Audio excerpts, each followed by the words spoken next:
feel like stories are like a very powerful way to get people to understand a situation because it appeals to like the emotional aspect of humans. So like if you know someone who is a psychologist of color and they're like, I went through this, but this has been such a rewarding experience for me, it might encourage some other individuals to get into the field, or maybe just changing the conversations about mental health struggles in those populations, because I know like from experience and other people I've interacted with, mental health is still seen as a big stigma within like the minority community.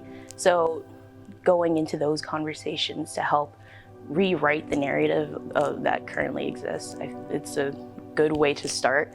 It's kind of alarming when you think about it, because when people are trying to look for therapists, they try to look for someone that can at least represent them or like understand their struggles to a certain degree. So not having the wide availability of like having a person of color as your treatment provider can be like very disheartening to some, but alarming if they're like, oh, I don't feel comfortable sharing my struggles because no one else will get it.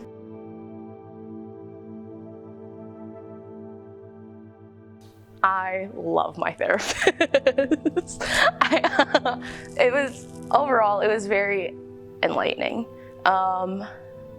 Just getting the opportunity to talk to a professional about my struggles and feeling like validated and knowing that it's okay to feel those feelings, and it's important that you do, because then it has other negative consequences if you don't address them.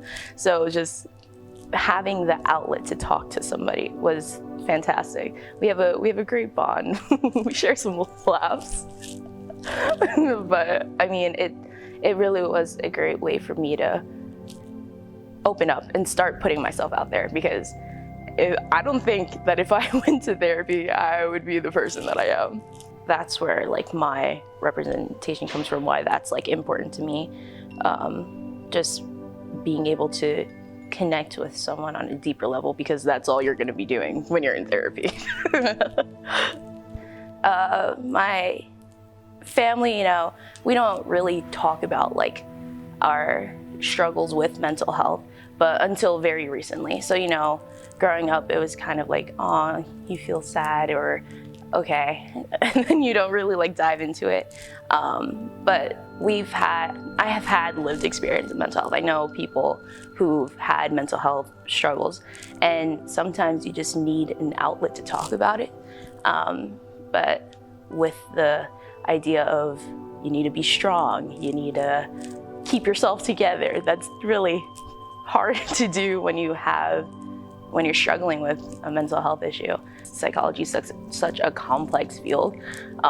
You can learn a lot about yourself and learn a lot about others from psychology. So that's why I'm really drawn to it. Like, hey, I'm feeling like this, can you help me through it? And whether it's like something like silly or something serious, I feel like they'd be comfortable enough to open up to me in ways that they probably didn't realize they could. I may be like a daughter or a niece or a cousin or whatever, but having that like support system right there who's trained and knows what they're doing, might offer them some comfort. Even though I'm just one person, maybe someone comes across my future practice and they're like, oh, okay, I resonate with her. I understand her. I think I might want to go to her. And then that can encourage some other people to go into the field. I love to see representation, and that's why that would be such a huge, heartwarming thing for me.